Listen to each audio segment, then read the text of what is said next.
इस समय हमारे साथ बातचीत करने के लिए मौजूद हैं समाजवादी पार्टी के प्रदेश अध्यक्ष मध्य प्रदेश से मनोज यादव।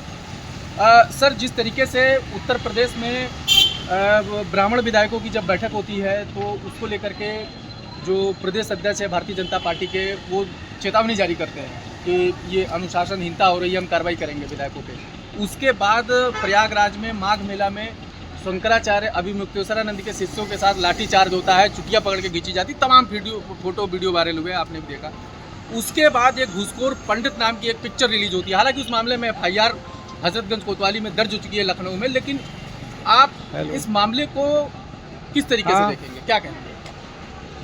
भारतीय जनता पार्टी की सीधे चले आइए और सीधे आइए, कोई भी सुरक्षित नहीं है।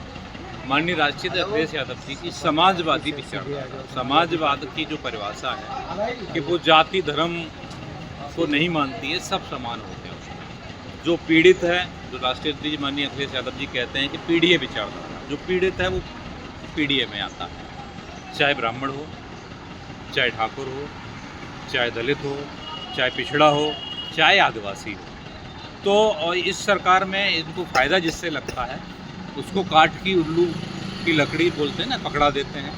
किसी को डिप्टी CM बना देंगे, किसी को कुछ बना देंगे, लेकिन लोगों को मान सम्मान और हक अधिकार कभी नहीं देंगे। आज आप बात करेंगे कि जब इन्हें वोट चाहिए तो किसी के पास भी पहुंच जाते हैं, किसी के भी पैर धुल के पी लेंगे। लेकिन अभी जो हमारे संत अभिमुक्तेश्वरानंद जी, शंकराचार्य जी, जो वहाँ पे बैठे हुए थे और उनके चोटी पकड़ के किस तरह शिष्यों की घसीटा गया, उनका रथ तोड़ दिया गया, जिसमें वो बैठ के सवारी जो थी उसमें चलते हैं, और उसके बाद में उन्होंने स्नान नहीं किया। मेरे ख्याल से, मुझे जहाँ तक याद है, आज तक देश के इतिहास में ऐसी घटना नहीं हुई होगी कि किसी संत को, किसी शंकराचार्य को, जो 4 पीठ में से एक महान शंकराचार्य जी हैं, उनको इतना अपमानित किया गया।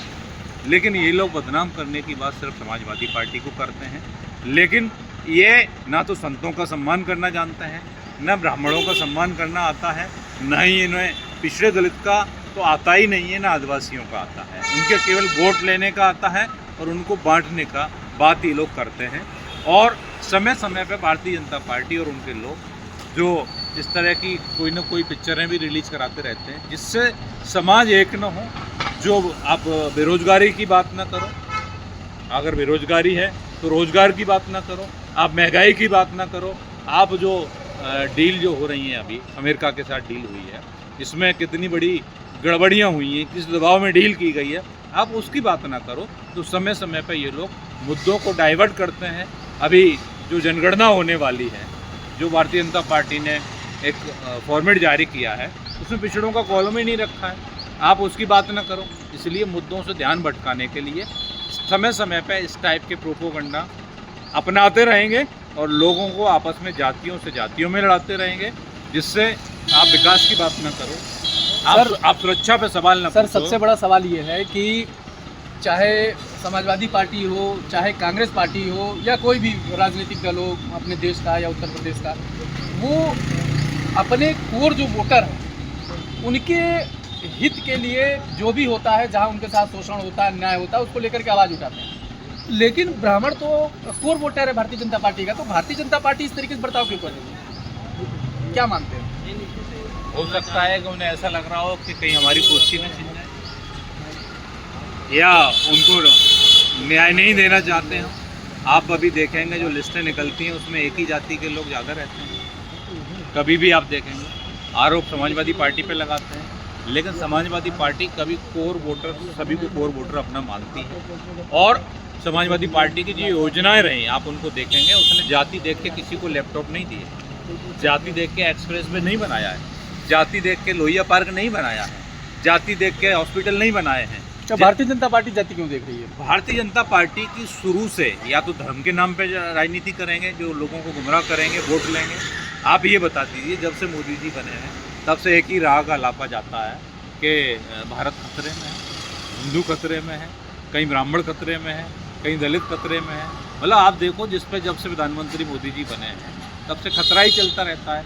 और न्यूज़ वालों को जो कुछ है उनको मसाला मिलता रहता है, अपनी चलाते रहते हैं। लेकिन सभी का, देश का उद्धार तब होगा जब माननीय राष्ट्रीय अध्यक्ष अखिलेश यादव जी के नेतृत्व में उत्तर प्रदेश में सरकार बनेगी और 2029 में देश में सरकार बनेगी, क्योंकि समाजवादी ही पार्टी एक ऐसी पार्टी है जो सबको न्याय, हक और अधिकार दिला सकती है। माननीय नेताजी ने किसानों के कर्जे माफ़ किए थे। भारतीय जनता पार्टी ने अमेरिका से डील करके जो भारत का 70% जो किसान है वो आप देखेंगे अभी अभी अभी अभी डील की सारी बातें सामने नहीं आ पाई। हाँ, नहीं आ पाई हैं। जो 70% किसान है खुला बाजार अमेरिका से कर दिया, उस पर 0% टैक्स है। तो हमारे किसान को ये मान लीजिए कि उसके गले पर छुरी रखती है, किसान की हत्या वो करने तो वाली है। आने वाले समय में पता लगेगा जब सारी चीजें। हाँ, तो इसी तरह ये लोग जातियों को बांटते रहेंगे, लेकिन समाजवादी पार्टी में माननीय राष्ट्रीय अखिलेश यादव जी के नेतृत्व में सभी जातियों का सम्मान है और सबका स्वागत है। और 2027 में माननीय राष्ट्रीय जी की जो सरकार बनने जा रही है, इससे भारतीय जनता पार्टी और यहाँ के मुख्यमंत्री योगी आदित्यनाथ घबराए हुए हैं। इसलिए तरह तरह के समय समय पर हथकंडे अपनाते रहते हैं, लेकिन कोई भी चाल उनकी कामयाब नहीं होगी। और एक छोटे कार्यकर्ता को अगर सम्मान मिलता है तो केवल समाजवादी पार्टी वाले भी। सर ये बताइए, जिस तरीके से घूसखोर पंडित नाम की एक मूवी रिलीज होने जा रही है, उसको लेके तमाम सामाजिक संगठनों ने अपना विरोध जताया है, तो इसको लेकर के क्या कहेंगे?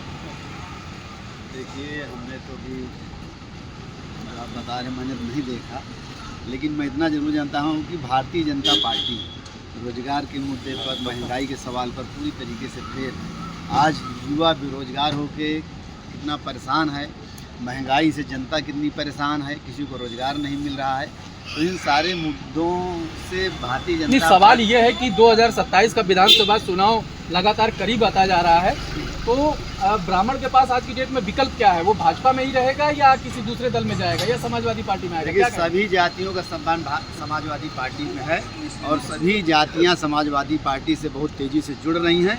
और आने वाले 2027 में आप देखिएगा, चाहे ब्राह्मण हो, चाहे क्षत्रिय हो, चाहे पीडीए, पूरा एकजुट होकर जो है अखिलेश यादव जी के नेतृत्व में समाजवादी पार्टी की सरकार बनाएगा और भारतीय जनता पार्टी को हटाएगा। ये लोगों ने, अब प्रदेश की जनता ने मन बना लिया है और पीडीए की ताकत से ही मेन भारतीय जनता पार्टी जो घबराई हुई है। इसीलिए आज तमाम तरीके के हथकंडे SIR के नाम पर जो है लोगों के वोट काटे जा रहे हैं, लोगों को परेशान किया जा रहा है। तो जब अगर आपके आरोप सही है, सभी के वोट काटे जा रहे हैं फार्म 7 के माध्यम से, तो सरकार बनेगी कैसे आपकी फिर 27? नहीं तो आप लोग कहीं दिख नहीं रहे हैं। देखिए, पीडीए की ताकत इतनी मजबूत है, चाहे जितना कोशिश कर लें, वोट कितना काटेंगे, जो भी वोट पड़ेगा। नहीं, जहां 1000, 2000, 3000 से वो बाहर जीत होती है, वहां पर तो फर्क पड़ जाएगा। हमारे लोग इस बार पूरी ताकत से लड़ रहे हैं।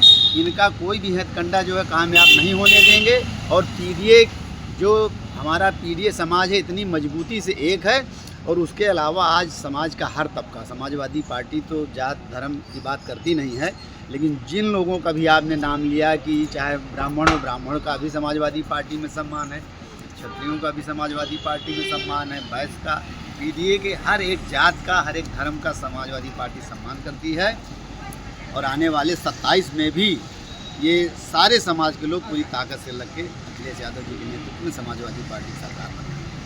ये समाजवादी पार्टी के मध्य प्रदेश के नेता हैं। नहीं, मैं प्रदेश अध्यक्ष का लोहिया वानी का, और जिनका ये कहना है कि जो चाहे ब्राह्मण हो, चाहे क्षत्रिय हो, चाहे पीडीए समाज हो, सभी समाजवादी पार्टी के साथ एकजुट हैं और 2027 में एकजुट रहकर ही समाजवादी पार्टी की सरकार उत्तर प्रदेश में बनाएंगे। डायनामाइट न्यूज़ के लिए जयप्रकाश पाठक, लखनऊ।